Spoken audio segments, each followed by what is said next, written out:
Di tangan perempuan, fajar peradaban diletakkan.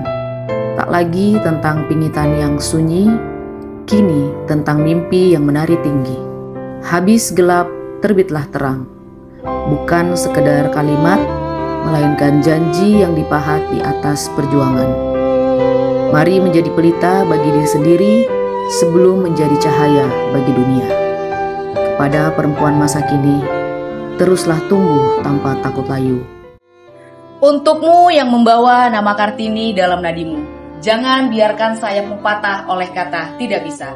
Karena dalam setiap pikiranmu ada revolusi, dalam setiap langkahmu ada jejak kemajuan. Gelap telah usai, kini giliranmu. Selamat Hari Kartini. Mari terus menuliskan sejarah dengan jemari kita sendiri.